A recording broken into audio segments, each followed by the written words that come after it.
നമ്മുടെ travel ആപ്ലിക്കേഷൻസിൻ്റെ first screen ഇതാണ്. നമുക്ക് യൂസർ ഐ ഡിയും പാസ്വേഡ് ഓരോ യൂസർക്കും ഓരോ യൂസർ ഐ ഡിയും പാസ്വേഡ് നമുക്ക് സെറ്റ് ചെയ്യാം. നമുക്ക് അതിൻ്റെ പെർമിഷൻ കൊടുക്കാം. ഓരോ യൂസർക്കും എന്തൊക്കെ പെർമിഷൻസാണ് വേണ്ടതെന്നുള്ളതൊക്കെ നമുക്ക് സെറ്റ് ചെയ്യാൻ പറ്റും. നമ്മളിപ്പോൾ ലോഗിൻ ചെയ്ത് കഴിഞ്ഞാൽ ഇതാണ് നമ്മുടെ മെനൂസ് ഇതിനകത്തുള്ളത്. ഇതാണ് നമ്മുടെ റിപ്പോർട്ട്സുകളും ഓപ്ഷൻസും ഒക്കെ ഇതിനകത്താണ് ഉള്ളത്. നമ്മൾ മെയിൻ ആപ്ലിക്കേഷൻ നോക്കാം. നമുക്കിവിടെ കുറേ മാസ്റ്റർ സെറ്റിങ്ങുകളുണ്ട്. മാസ്റ്റർ സെറ്റിങ്സിനകത്ത് നമുക്ക് ട്രാവൽ സർവീസസ് നമുക്കിപ്പോൾ ഇതാണ് ഞാൻ പറഞ്ഞത്. നമുക്ക് എന്തൊക്കെ സർവീസസ് ആണോ അതെല്ലാം നമുക്കിങ്ങനെ 1 by 1 ആയിട്ട് നമുക്കിങ്ങനെ ആഡ് ചെയ്ത് തരാൻ കിട്ടും. Okay, tour package, ticketing service, limousine service, visa change, visa service, അങ്ങനെ പുതിയ എന്തെങ്കിലും ഉണ്ടെന്നുണ്ടെങ്കിൽ എന്ത് വേണമെങ്കിലും നമുക്കിങ്ങനെ ആഡ് ചെയ്യാൻ പറ്റും. അൺലിമിറ്റഡ് ആണ്, ഇതിന് പ്രത്യേകിച്ച് ലിമിറ്റൊന്നുമില്ല.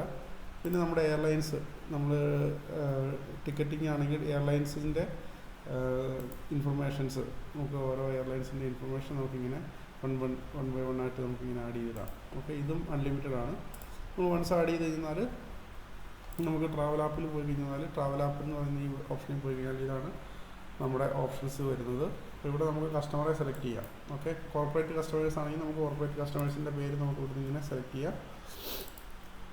ഓക്കെ, ഇനി പുതിയ കസ്റ്റമർ ആണെന്നുണ്ടെങ്കിൽ നമുക്ക് ഇവിടെ പ്ലസ് അടിച്ച് കഴിഞ്ഞാൽ നമുക്ക് കസ്റ്റമറെ ക്രിയേറ്റ് ചെയ്യാനുള്ള ഓപ്ഷൻ ഇവിടെ തന്നെയുണ്ട്. ഓക്കെ, അവരുടെ ഡീറ്റെയിൽസും കാര്യങ്ങളൊക്കെ വരും. അവർക്ക് കറൻ്റ്ലി ഡ്യൂസ് ഉണ്ടെന്നുണ്ടെങ്കിൽ നമുക്ക് ഇവിടെ കാണാൻ പറ്റും. നമുക്ക് സെറ്റ് ചെയ്യണമെന്നുണ്ടെങ്കിൽ നമുക്ക് ഇവിടെ നിന്ന് തന്നെ സെറ്റ് ചെയ്യാനുള്ള ഓപ്ഷൻ ഉണ്ട്.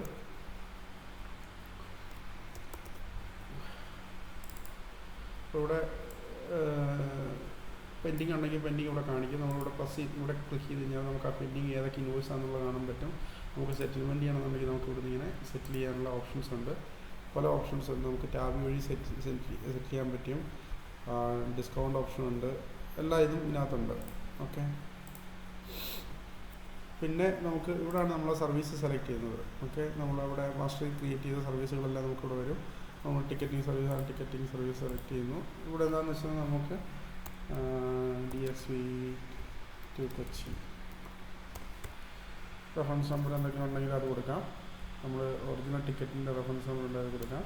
ഇപ്പോൾ എവിടെ നിന്നാണോ ടിക്കറ്റ് എടുക്കുന്നത് അവരുടെ ഡീറ്റെയിൽസ് നമുക്ക് ഇവിടെ കൊടുക്കാം. നമ്മുടെ സപ്ലയേഴ്സിൻ്റെ ഡീറ്റെയിൽസ്. ഓക്കെ, നമ്മൾ അവർക്ക് കൊടുത്തേക്കുന്ന എമൗണ്ട് നമുക്കിവിടെ എൻ്റർ ചെയ്യാം. ടാക്സ് ഉണ്ടെങ്കിൽ ടാക്സ് എൻ്റർ ചെയ്യാം. 5% ആണെങ്കിൽ 5% എൻ്റർ ചെയ്ത് ഓട്ടോമാറ്റിക് ടാക്സ് വരും. ഇല്ലാന്നുണ്ടെങ്കിൽ നമുക്ക് അത് എൻ്റർ ചെയ്ത് വിടാം. ഇനി കമ്മീഷൻ നമുക്ക് 2 ഓപ്ഷൻ ഉണ്ട്. ഒന്നിലെ പെർസെൻറ്റേജിൽ നമുക്ക് ഇത് ചെയ്യാം. അതല്ലെന്നുണ്ടെങ്കിൽ കമ്മീഷൻ എമൗണ്ട് ഡയറക്റ്റായിട്ട് എൻ്റർ ചെയ്ത് കൊടുക്കാം. നമ്മൾ 30 dirhams ആണ് നമ്മൾ കമ്മീഷൻ ഉണ്ടെങ്കിൽ കമ്മീഷൻ അടിച്ചു കൊടുക്കാം. ഓക്കെ, ഇനി നമ്മൾ ഇതിന് ടാക്സ് ചാർജ് ചെയ്യുന്നുണ്ടെങ്കിൽ നമുക്കിവിടെ ടാക്സ് നമുക്കിവിടെ ഇങ്ങനെ അടിക്കാം. അപ്പോൾ നമ്മൾ ചാർജ് ചെയ്യുമ്പം 1050 ആണ് നമ്മൾ ചാർജ് ചെയ്തതെന്നുണ്ടെങ്കിൽ, അതായത് 1020 + 30, അപ്പോൾ 30 ഇൻക്ലൂഡിങ് ടാക്സ് ആയിട്ട് അത് ഓട്ടോമാറ്റിക് കാൽക്കുലേറ്റ് ചെയ്തോളും. 1.43 30 dirhams എന്ന് പറയുന്നത് 1.43 ടാക്സ് ഇൻക്ലൂഡഡ്. അങ്ങനെ അടിച്ച് ചെയ്യാൻ പറ്റും. നമ്മൾ എൻ്റർ ചെയ്യുന്നു. ഇനി അടുത്ത ഒരു ടിക്കറ്റും കൂടെ ഉണ്ടെന്നുണ്ടെങ്കിൽ നമുക്ക് വീണ്ടും നമുക്കിങ്ങനെ 1 by 1 ആയിട്ട് ഇങ്ങനെ ആഡ് ചെയ്യാം. എത്ര എണ്ണം ഉണ്ടോ അത്രയും നമുക്കിവിടെ ആഡ് ചെയ്യാം. ഏറ്റവും അവസാനം നമുക്ക് ബുക്കിംഗ് ഏജൻറ്റ് ആരാണെന്ന് വെച്ചാൽ നമ്മളെ ബുക്കിംഗ് ഏജൻറ്റിൻ്റെ പേര് നമുക്ക് സെലക്ട് ചെയ്യാം. പാസഞ്ചറുടെ നെയിം, ഇതിപ്പം നമ്മൾ കമ്പനിയുടെ പേരാണെന്ന് വിചാരിച്ചു. ഇപ്പം കോർപ്പറേറ്റ് കസ്റ്റമേഴ്സ് ആകുമ്പം അവരുടെ എംപ്ലോയീസിനോ അല്ലെങ്കിൽ അവരുടെ മാനേജ്മെൻറ്റിനോ ടിക്കറ്റ് എടുക്കുകയാണെന്നുണ്ടെങ്കിൽ നമുക്ക് ആരുടെ പേരിലാണോ ടിക്കറ്റ് എടുക്കുന്നത് അല്ലെങ്കിൽ ആർക്കാണോ സർവീസ് കൊടുക്കുന്നത് അവരുടെ പേര് നമുക്കിവിടെ മെൻഷൻ ചെയ്യാനായിട്ട് പറ്റും. ഓക്കെ, ഇതിപ്പോൾ ഞാനിപ്പം ABC പാസഞ്ചർ കൊടുത്തു. ഇനി നമ്മൾ എമൗണ്ട് പേയ്മെൻറ്റ് ചെയ്യുന്നുണ്ടെങ്കിൽ നമുക്കിവിടെ എമൗണ്ട് എത്രയാണോ പേ ചെയ്യുന്നത് ആ എമൗണ്ട് അവിടെ അടിക്കാം. ഈ പേയ്മെൻറ്റ് ചെയ്യുന്നില്ല, കോർപ്പറേറ്റ് കസ്റ്റമർ ആണെന്നുണ്ടെങ്കിൽ പിന്നീടാണ് പേയ്മെൻറ്റ് ചെയ്യുന്നത്, നമുക്ക് ക്രെഡിറ്റിൽ നമുക്ക് സേവ് ചെയ്യാം. പേയ്മെൻറ്റ് ചെയ്യുന്നുണ്ടെങ്കിൽ നമുക്ക് ഏത് പേയ്മെൻറ്റിലാണ് നമ്മൾ ചെയ്യുന്നത് എന്നുള്ളത് നമുക്ക് ഇവിടുന്ന് ചൂസ് ചെയ്യാം. ക്യാഷാണോ, ക്രെഡിറ്റ് കാർഡാണോ, ചെക്കാണോ, ക്യാഷ് ഡെപ്പോസിറ്റ് മെഷീനിൽ ഡയറക്റ്റ് ഡെപ്പോസിറ്റ് ചെയ്യണോ, ബാങ്ക് ട്രാൻസ്ഫർ ആണോ, ടാബി ആണോ, അതോ ഇവർ ഈ അഡ്വാൻസ് ആയിട്ട് പേയ്മെൻറ്റ് നേരത്തെ തന്നിട്ടുണ്ടെങ്കിൽ അതിലേക്കാണോ അഡ്ജസ്റ്റ് ചെയ്യേണ്ടത് ഓപ്ഷൻ നമുക്ക് ഇവിടുന്ന് ചൂസ് ചെയ്യാൻ പറ്റും. എന്നിട്ട് നമ്മളിവിടെ സേവ് ചെയ്ത് കഴിഞ്ഞാൽ ഓട്ടോമാറ്റിക്കലി സേവായി. നമുക്ക് ഇൻവോയ്സ് പ്രിൻറ്റ് ചെയ്യണമെങ്കിൽ നമുക്ക് ഇങ്ങനെ ഇൻവോയ്സ് പ്രിൻറ്റ് ചെയ്യാൻ പറ്റും. അപ്പോൾ നമുക്ക് ഇൻവോയ്സ് പ്രിൻറ്റ് ചെയ്യുമ്പോഴത്തേക്കും ഇത് ഇങ്ങനെ ഒരു ഫോർമാറ്റിൽ വരും. ഇവിടെ നമ്മൾ കമ്പനിയുടെ പേര്, അതായത് നമ്മൾ ഏത് ആളുടെ പേരിലാണോ ബില്ല് ചെയ്യുന്നത് അവരുടെ പേര്, ഡീറ്റെയിൽസും കാര്യങ്ങളൊക്കെ വന്നു. ഇൻവോയ്സ് നമ്പർ, ഇൻവോയ്സ് ഡേറ്റും കാര്യങ്ങൾ വന്നു. ഇവിടെ നമ്മൾ എന്ത് സർവീസാണ് കൊടുക്കുന്നതിൻ്റെ ഡീറ്റെയിൽസ്. ഇവിടെയാണ് നമ്മൾ പാസഞ്ചറുടെ നെയിം, നമ്മൾ താഴെ അടിച്ചു കൊടുത്ത പാസഞ്ചറിൻ്റെ നെയിം വരും. ഡീറ്റെയിൽസും കാര്യങ്ങളൊക്കെ വന്നു. എത്രയാണോ ടാക്സ് അതെല്ലാം വന്നു. ഇത് പ്രിൻ്റ് എടുത്ത് കൊടുക്കാം.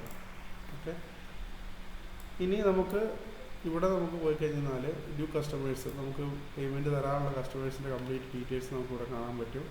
നമ്മളിവിടെ ഡബിൾ ക്ലിക്ക് ചെയ്ത് കഴിഞ്ഞാൽ നമുക്ക് പേയ്മെൻറ്റിൻ്റെ സ്ക്രീനിലേക്ക് പോകും. അവിടെ നമുക്ക് പേയ്മെൻറ്റിൻ്റെ ഓപ്ഷൻ നമുക്ക് ചൂസ് ചെയ്യാനായിട്ട് പറ്റും. ഓക്കെ, എത്രയാണ് പേയ്മെൻറ്റ് തരുന്നത് ആ പേയ്മെൻറ്റ് അടിച്ചിട്ട് നമുക്കിവിടെ ചൂസ് ചെയ്തിട്ട് പേ ചെയ്യാനായിട്ട് പറ്റും. ഇത് ഓൺ അക്കൗണ്ട് സെറ്റിൽമെൻറ്റാണ്. അതായത് ഫസ്റ്റ് ഏത് ഇൻവോയ്സ് ആണോ പെൻഡിങ് ആയി നിൽക്കുന്നത് ആ ഇൻവോയ്സിലേക്കായിരിക്കും ഈ 100 ദിർഹംസ് പോകുന്നത്. അത് കഴിഞ്ഞിട്ട് ബാലൻസ് ഉണ്ടെന്നുണ്ടെങ്കിൽ അടുത്ത ഇൻവോയ്സിലേക്ക് അങ്ങനെയാവും. അത് ഓൺ അക്കൗണ്ട് ഫസ്റ്റ് ഡ്യൂ ആയിട്ടുള്ള ഇൻവോയ്സിലേക്ക് ഫസ്റ്റ് പോകും. അത് കഴിഞ്ഞ് ബാലൻസ് ഉണ്ടെന്നുണ്ടെങ്കിൽ അടുത്ത ഇൻവോയ്സിലേക്ക് അങ്ങനെയായിരിക്കും പോകുന്നത്. ഇനി നമുക്ക് ഓരോ ഇൻവോയ്സ് വൈസ് ആണ് നമുക്ക് സെറ്റിൽ ചെയ്യുന്നുണ്ടെന്നുണ്ടെങ്കിൽ നമുക്ക് CU സെറ്റിൽമെൻറ്റ് എന്ന് പറഞ്ഞ ഓപ്ഷൻ ഉണ്ട്. അതിൽ പോയിട്ട് നമുക്ക് പെൻഡിങ് കസ്റ്റമറെ സെലക്ട് ചെയ്ത് കഴിഞ്ഞാൽ നമുക്ക് അവരുടെ ഓരോ ഇൻവോയ്സുകളും നമുക്കിവിടെ കാണാൻ പറ്റും. നമ്മൾ ഉദാഹരണത്തിന് നമ്മൾ ഒരു 100 ദിർഹംസ് ആണ് പേ ചെയ്യുന്നതെന്നുണ്ടെങ്കിൽ 100 ദിർഹംസ് ഏത് ഇൻവോയ്സിലേക്കാണ് പോകേണ്ടതെന്നുള്ളത് നമുക്കിവിടെ ഇങ്ങനെ ഫ്ലാഗ് ചെയ്യാൻ പറ്റും. അപ്പോൾ എനിക്ക് 10 ദിർഹംസ് ഇതിലേക്കും ബാക്കിയുള്ള പൈസ ഇതിലേക്കാണ് പോകേണ്ടതെങ്കിൽ നമുക്കിങ്ങനെ ചൂസ് ചെയ്യാനായിട്ട് പറ്റും. പിന്നെ നമുക്ക് ഇവിടുന്ന് ഓപ്ഷൻസ് നമുക്ക് ഏതോ പേയ്മെൻറ്റ് ടൈപ്പ് ആണെന്നുള്ളത് നമുക്ക് ഇവിടുന്ന് ചൂസ് ചെയ്തിട്ട് അതിൻ്റെ ഡീറ്റെയിൽസും കാര്യങ്ങളെല്ലാം എൻ്റർ ചെയ്യാൻ പറ്റും. ഇത് നമ്മളിവിടെ അപ്ഡേറ്റ് ചെയ്ത് കഴിഞ്ഞാൽ അവരുടെ സെറ്റിൽമെൻറ്റിലേക്ക് അത് പോസ്റ്റ് ആവും. ഇനി നമുക്ക് ട്രാവൽ ഇൻഫോയിൽ പോയി കഴിഞ്ഞാൽ നമ്മൾ ഓൾറെഡി ചെയ്തേക്കുന്ന ടിക്കറ്റിങ്ങിൻ്റെ ഒക്കെ കംപ്ലീറ്റ് ഇൻഫർമേഷൻ, നമ്മുടെ എല്ലാ സർവീസസിൻ്റെ ഡീറ്റെയിൽസ് നമുക്കിവിടെ ഇങ്ങനെ കാണാൻ പറ്റും. ഓരോ ഡേയ്സിലും ചെയ്തേക്കുന്ന ടിക്കറ്റിംഗ് സർവീസ്, വിസ സർവീസ് ഉണ്ടെങ്കിൽ വിസ സർവീസ്, അങ്ങനെ എല്ലാം നമുക്കിവിടെ കാണാൻ പറ്റും. അതിൻ്റെ ഒരു സമ്മറി ആയിട്ട് നമുക്കിവിടെ കാണാൻ പറ്റും.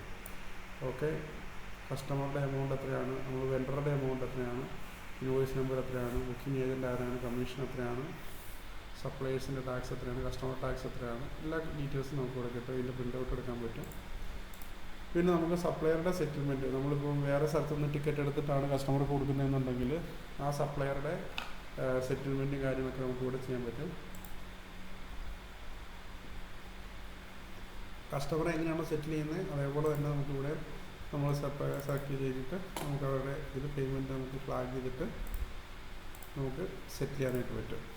ഓക്കെ, ഇനി നമുക്ക് ഡെയിലി ഉള്ള എക്സ്പെൻസും കാര്യങ്ങളൊക്കെ നമുക്കിവിടെ ഇതിൽ എൻ്റർ ചെയ്യാൻ പറ്റും. നമുക്ക് എനി കൈൻഡ് ഓഫ് എക്സ്പെൻസസ് നമുക്കിവിടെ എൻ്റർ ചെയ്യാനുള്ള ഓപ്ഷൻ ഉണ്ട്.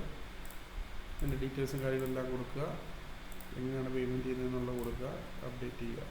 ഇനി നമുക്ക് നമ്മുടെ സെയിൽസിൻ്റെ ഡീറ്റെയിൽസ് നമുക്കിവിടെ സെയിൽസിൽ പോയി കഴിഞ്ഞാൽ നമ്മുടെ സെയിൽസിൻ്റെ കംപ്ലീറ്റ് ഡീറ്റെയിൽസ് നമുക്കിവിടെ കാണാൻ പറ്റും. അത് ഓരോ ഡേറ്റ് വൈസ് നമുക്ക് കാണാൻ പറ്റും.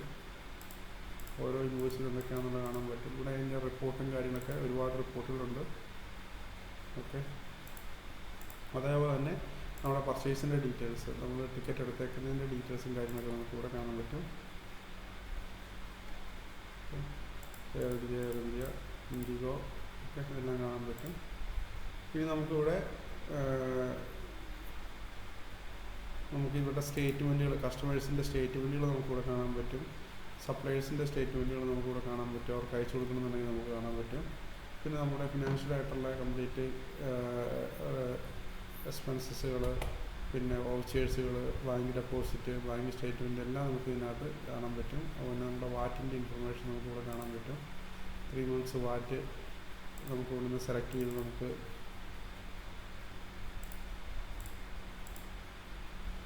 അതിൻ്റെ ഡീറ്റെയിൽസും കാര്യങ്ങളൊക്കെ നമുക്കിവിടെ വെച്ച് ചെയ്യാനായിട്ട് പറ്റും.